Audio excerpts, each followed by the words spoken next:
that a lot of times we don't regard people as our neighbor. If they'd have regarded him as a neighbor or as a friend, they would have helped him in the first place. If you see your friend laying in the ditch, you would immediately run over and try to help your friend, do whatever you could to rescue your friend, to preserve his life. But because they considered him a stranger, they didn't know nothing about him. They ignored him. They walked on past and just pretended like they didn't even see him. And the Lord said he's going to say to some of us in that day, he said, when he was hungry, we fed him. When he was naked, we clothed him. When he was in prison, we came and visited him. And they're going to say, Lord, when did we do that? When we see you like this? He said, when you did it unto the least of these, you did it unto me. But then he's going to say to the wicked servants, he said, when I was hungry, you didn't feed me. When I was naked, you didn't clothe me. When I was in prison, you didn't visit me. And they said, Lord, when did we see you like this?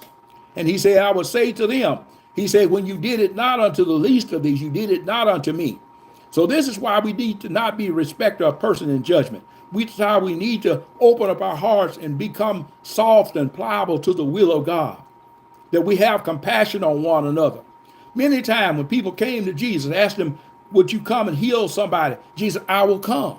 He immediately started to go out to help them. He had compassion on them. He had compassion on the multitude when he fed the 5,000, when he fed the 4,000. These people had been with him for 3 days. They had walked away from their home. They had forgot about preparing the food. They didn't have nothing to eat.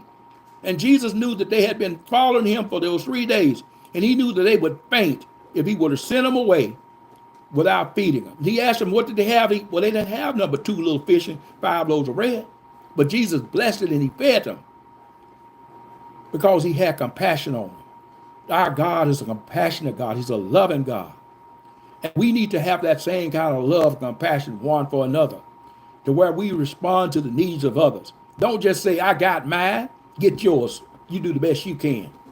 That man who had an abundance of his crops one year, he had so much until he didn't have room to store it in all his barns. So rather than thinking about somebody else, how to help his neighbors, not everybody had a bumper crop like he did. Some people probably just were struggling to make ends meet. Some people may have owed something for the year before, and once they paid their debts, they didn't have nothing hardly left. But did he think on any of those things? No, he didn't. He thought, well, I don't have room to store everything I've got. So he tore down his old barns and built new barns. And then when his harvest came in, he put everything into these new barns. And he was so pleased with himself, he said within himself, so you can take it easy now, because you got much stored up for many years.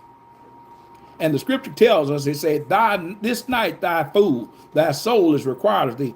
Because he didn't think about nobody else. I say God blesses us so we can be a blessing. God blessed him with an abundance. And instead of him reaching out to his neighbors, loving his neighbors, meeting the needs of someone else, because God was going to use him as his hands and his feet to be a blessing to somebody else.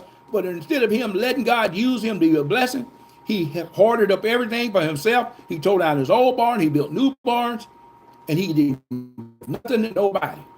But when he died, the Lord will say to him, whose things shall these be that you have labored and laid up for? He didn't get to enjoy them. Didn't benefit him any at all. But if he'd have given to his neighbors, he would have been a blessing to others. His days would have been prolonged. And he would have became a great and a mighty man, because he would have been showing the love and the compassion and the kind of spirit that God expects and requires of us all. We're going to go out here now, and I'll say, we're going to come back to this. I'll probably start again the next time, or doing a live. I'll probably start about the 9th chapter, because there's a lot in this about Job that I want to share with you.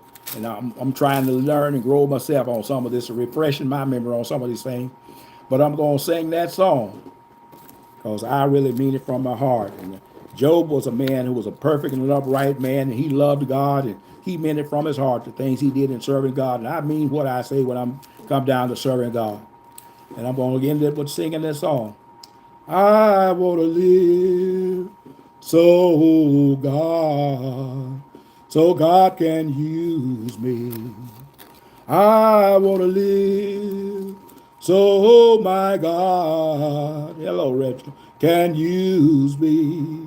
I want to live so my God, so God can use me anytime and anywhere. I